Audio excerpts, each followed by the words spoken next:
the Writing Community Chat Show Advent Christmas Calendar.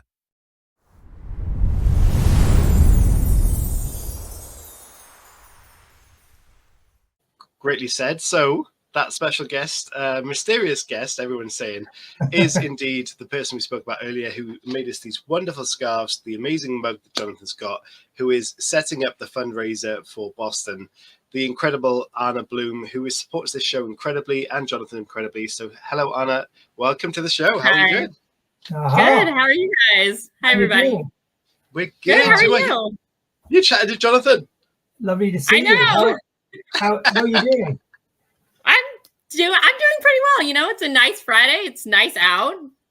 We're coming into spring, so I'm in a pretty good mood. How are you? Yeah, I'm very good, thanks. How lovely to see you. This is a lovely surprise to add to the the excitements of the evening. How are all the preparations going for the Boston event? They're going pretty well. We are still working on raising the money, but I've been doing some stuff behind the scenes and getting some stuff ready. I have some art prints that are going to be coming in from Ariel that we're going to be handing out. Oh, wow. And we have some other stuff that I've ordered that should be coming in soon. That is stuff that we're going to use to display at the booth. So wow. I'm pretty excited about that. So I got cardboard, and I'm going to be working on starting this weekend, making a deep rack van for us to set up for people to take pictures with. And wow. We should be having cardboard cutouts of Lockwood, Lucy, and George for people to take pictures with. Yes. Those are coming in like another week and a half. Fantastic. So how big is the van going to be? Is it going to be a full-size van or a... No, you are really overestimating my artistic abilities. No, this is going to be... the amount of cardboard. This is going to be like my height. So like 5 feet. Wow, that's amazing enough. Like, don't overestimate my artistic ability. Oh, come on, Anna. You do incredible work. The fact, artistic ability... Draw. These are the best scarves I've ever seen. I can't draw, okay? I can knit, I can't draw. Well, Jonathan can draw. Just use his drawing abilities. So yeah, all the questions are coming in the chat. Anna's phone's blowing up. Yeah, blowing up massively. Everybody's texting me. Everybody wants to get a hold of me now. Oh, yeah, all the questions are coming in on the chat, which is great, and we're saving them as they're coming in. But have you got any questions that you'd like to ask? I actually do. I have a couple of questions. So okay. One of them is like throughout the books, like you have different fight scenes in like different scenarios and different terrains. And I was wondering how you choreograph them, because like when I write a fight scene, because I have I've done Taekwondo, I've done fencing, I will try to act them out. So I'm wondering how you do them. Oh, well, I bet you do a much more accurate fight than I would. I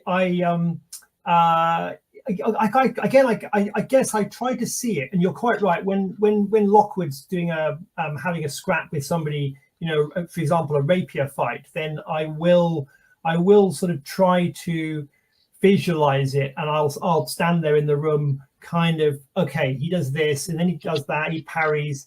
What are they going to do? But I have to say that I'm kind of making it all up, really, because I've never done fencing, unlike Joe Cornish, who did do fencing when he was at school. So when they were doing the show, they actually had real fencing people in, and they got it beautifully. But for me, it's more do the sentences kind of create the illusion of a decent scrap? Okay. So I like that, because it's like, for me, I'm like, I feel like I'm always getting like overly technical with my fight scenes. Yeah. And then I feel like for some. Oh no. Oh, you. Did I cut out? Yeah, you're back. Oh, you're back again. You froze just for a minute. Okay. I feel like for me, like when I write my fight scenes, like they come out overly technical. So like for somebody who's done fencing, it works. And then like for somebody who doesn't do fencing, they're like, what is she talking about? It may be the case. I mean, I think that's true about almost everything. Like if I'm describing a building, then am I going to be describing it in a way that is architecturally sort of correct. Probably not. It's going to be more just like a kind of an illusion of a building.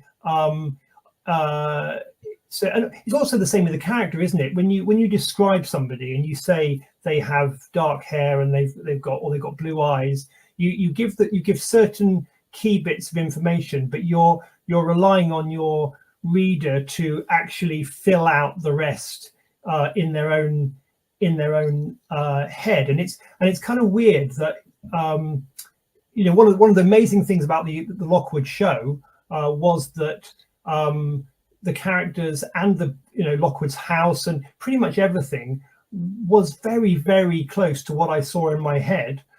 Even though I didn't describe everything in phenomenal detail, there was enough detail that actually it was like a kind of blueprint, and they were able to create something very similar. So it's a strange sort of alchemy, I suppose.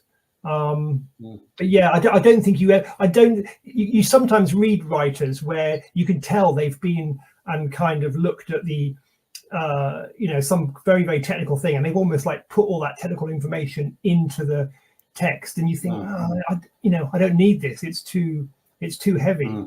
You want to keep it light, don't you, to keep the reader buoyant as they move through the text.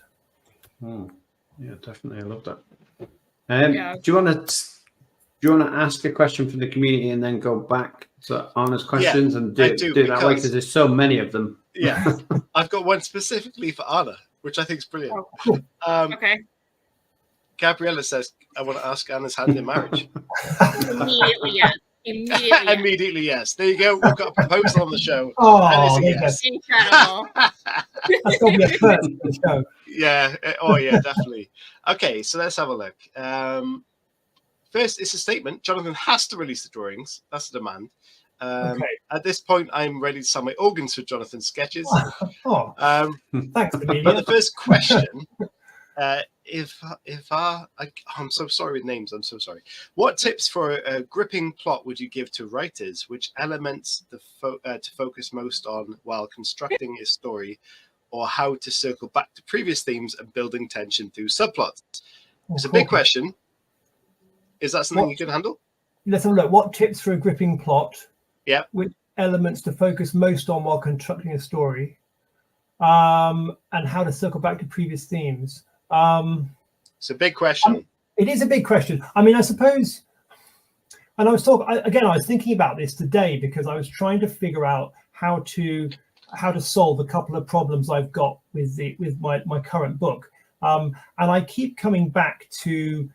Ultimately, it comes back to character. I think. I think you have to always, when in doubt, you go back to your characters and what are your character? What's true to your character? What do your characters want? What are they aiming for? What is their reaction to whatever it is that's happening? And also, what is your reader wanting to get from your characters? What is your reader going to ideally?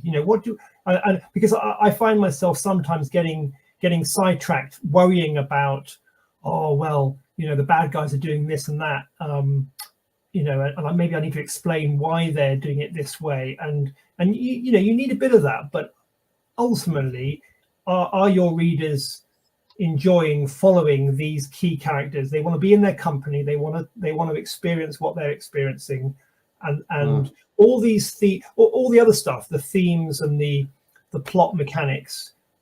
You've got to get them right, but you kind of have them revolving around the progress of your characters. So I suppose that's an answer. There's lots more. Yeah, definitely. That's a deep question and deep answer, but that was a fantastic overview. Yeah, definitely.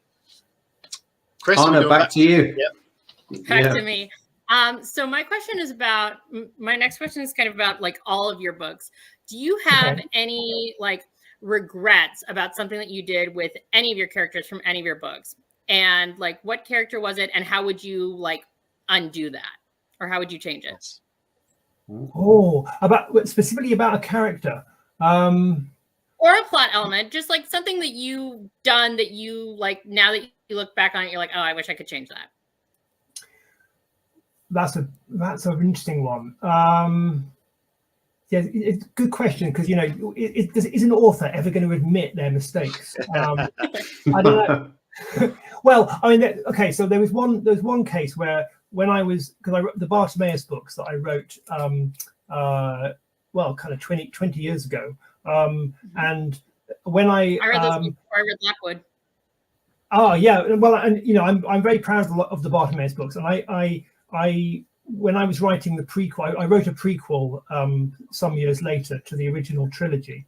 And so in order to write that prequel, I went back and I read the three books, kind of like a reader, a few years after having done it. So I really was sort of sitting back and actually, okay, I'm now going to read this and see what what it gives me. And I realized, there's one bit that I wish I'd done differently. And it was in the second book, where there's a patch where my hero Bartimaeus, this genie who talks in the first person and is very sort of funny and adds all kind of footnotes and things.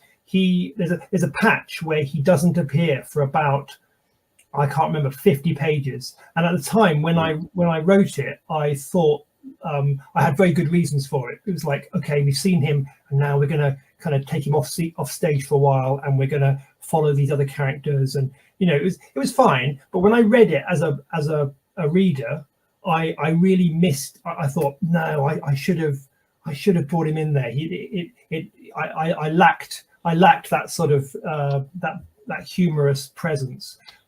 So that was a case where I think if I had my time again, and I was writing that book, I would just shift it slightly and bring my main character back into the spotlight. So yeah, there you go. That's one case.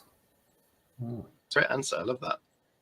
Let's jump over to a couple of more questions. We've got some great ones in here. Jonathan, I know we're about 6 minutes off the hour mark. If you are happy to stay on for a couple more, great. No, fine, absolutely, no problem. Yeah. Okie dokie. This is off Facebook. It says, "Will there be another Lockwood and Co book?" ?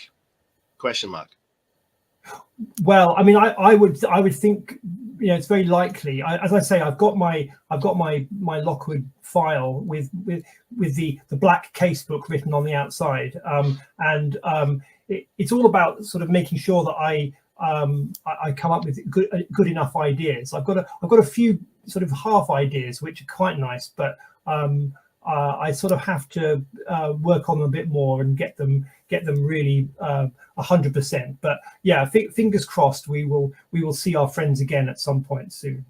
The comments are going mental for that answer. Yeah, we're taking it as a yes.